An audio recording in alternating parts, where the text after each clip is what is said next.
Жылағыңыз келіп тұр, жыламаңызшы. Жаман бір түрі болып қалдымша іштей. Ыңғайсыз болып қалды ма? Бірақ?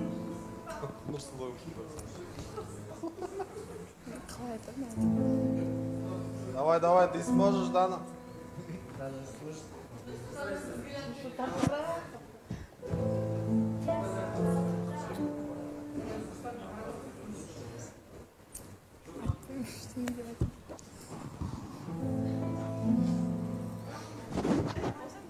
Бірақ ол сөздерді жарнамада айттыңыз ғой, қандай мақсатпен айттыңыз?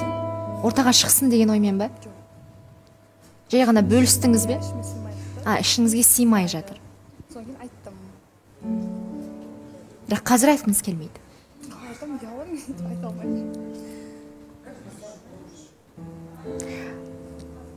Ойыннан от шығады деген осы Нұрсұлтан.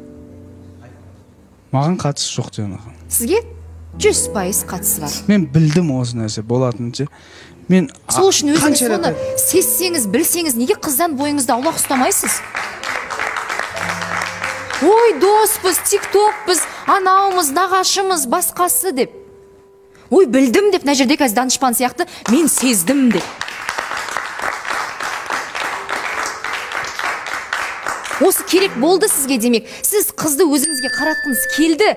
Осыған қол жеткізгеннен кейін өзіңіздің өзіңізге деген сыйластығыңыз, бағаңыз, о, мен сондаймын, бірақ енді мен не істеймін деген сұрақта отырсыз ғой. Неге өйтіп айтасыз жанағым? Қызға ұнап қалыпсыз сіз. Қыздың анасы сізге қарсы емес екен, ал. Қыздың ішіне сыймай жатқаны осы. Нұрсұлтан маған жылы сөйлейді дейді. Біздің арамызда басқа қатысушылармен жоқ, достық бар дейді, байланыс бар дейді. Ол жай ғана достық болуы мүмкін емес дейді.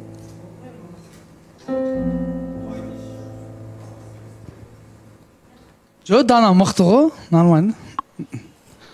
Кетіріп аламыз. Жылама, не жылаусын, братюшка. Негіз жанағым, сөйтіп ойнаймыз мен. Демек, тағы да бір дәлел. Қосылайық жобасында қатысушы жігіт пен қыздың арасында достық бола алмайды.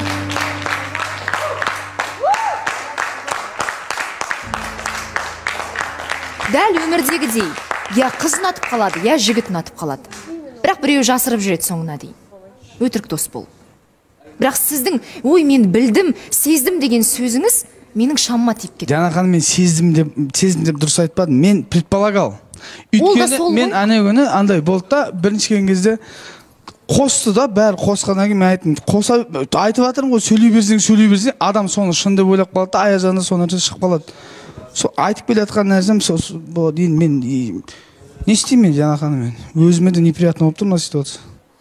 Жана ханым, негізінде да осы жобада бізде соңғы кездері біздің жігіттер мен қыздардың орны ауысып кеткен сияқты. Бізде жігіттер сезім білдірмейді да, қыздар білдіретін болып кеткен да.